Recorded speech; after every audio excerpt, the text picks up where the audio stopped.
Donc, opération sur les fractions, qu'est-ce qu'on peut avoir là-dedans? On peut avoir, bien sûr, des additions de fractions telles que 1/2 plus 1/3 ou tout simplement 7/12 moins 1/3. Donc, ça pourrait être des soustractions ou des additions entre des fractions.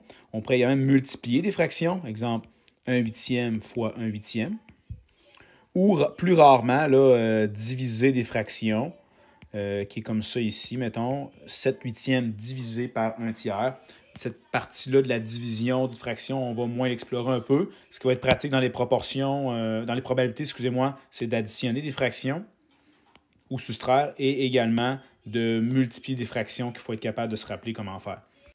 Voici quelques exemples d'addition des fractions. Lorsque le dénominateur, par exemple ici, on se rappelle que le dénominateur, c'est la partie en bleu de ma fraction, puis le numérateur, c'est la partie en rouge.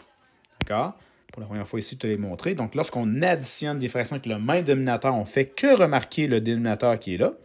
Et on additionne, bien sûr, les numérateurs entre eux. Ce qui me fait ici 2/3. Donc, ça peut être pour n'importe quelle fraction. Comme ça ici.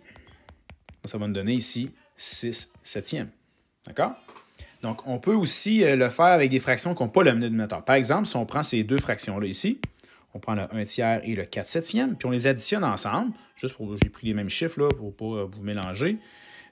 Donc, 1/3, excusez, ici, je vais avoir 1/3 plus 4/7.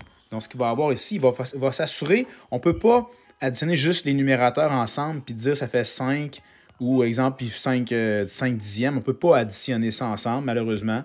Il faut, par contre, trouver un dénominateur commun à ces deux fractions-là, okay, au tiers puis au septième. Puis le truc, c'est de les multiplier ensemble. Donc, ça pourrait me faire ici une fraction sur 21. Je vais réécrire les fractions, okay, avec un dénominateur plus gros un peu, qui est commun aux deux fractions qui sont en haut. Donc, qu'est-ce que j'ai fait pour arriver à 21 ici pour le tiers? J'ai fait x 7. Donc, je vais faire x 7 en haut ici, ce qui va me donner 7/21e qui est équivalent à cette fraction-là. Pour arriver, bien sûr, à 21, je fais x 3 ici. Pour à 21, je vais faire x 3 en haut aussi. Donc, ça va me faire ici 12. Donc, qu'est-ce qui se passe ici? Donc, 7 plus 12 est égal à 19 sur 21. Donc, voici comment additionner une fraction en mettant un dénominateur commun. C'est un rappel de secondaire 1. Quand j'ai une soustraction, on peut faire, par exemple, je ne sais pas, là, on peut tout simplement faire 4/8 moins 1/4. Par exemple, ici, il faut s'assurer de mettre ça sur notre dénominateur commun également avant tout. Donc, ça va être 8, le dénominateur commun. OK, donc ici, ça va être 4/8 pour le changer. Ici, si j'ai fait x2 pour arriver à 8, ici, je vais faire x2 ici aussi. C'est ça qui va me faire 2. 4 moins 2, ça fait 2/8. Je peux réduire ma fraction à 1/4 ici. Réponse finale. Donc, c'est le même concept pour additionner et soustraire. C'est de s'assurer que les deux fractions sont sur le même dénominateur. S'ils ne sont pas, on s'arrange pour aller trouver un dénominateur commun là, pour les deux fractions. Ensuite, on peut faire, on peut additionner ou soustraire les numérateurs à ce moment-là. Autre principe, c'est de multiplier des fractions. Exemple, 1/3 fois 1/3. Donc là, c'est pas grave. Je vais te donner deux exemples. 1/4 fois 2/7. J'ai mis un point, mais on peut mettre un fois comme ça. Donc, que les numérateurs soient différents, ça c'est pas grave, mais que les numérateurs soient semblables ou identiques ou différents, c'est pas grave pour les multiplier.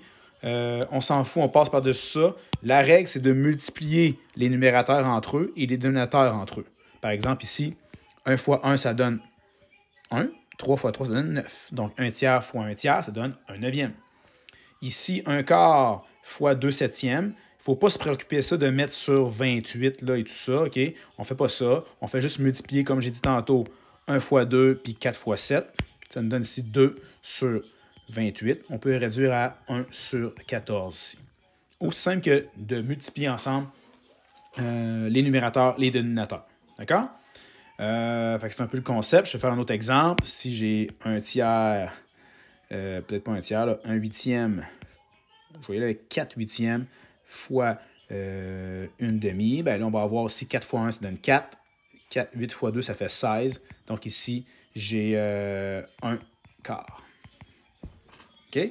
Petite particularité pour la division, ce n'est pas vraiment important pour les probabilités. Par exemple, si je fais 2 septièmes divisé par une demi, on se rappelle en passant que la division, c'est multiplié par l'inverse. OK?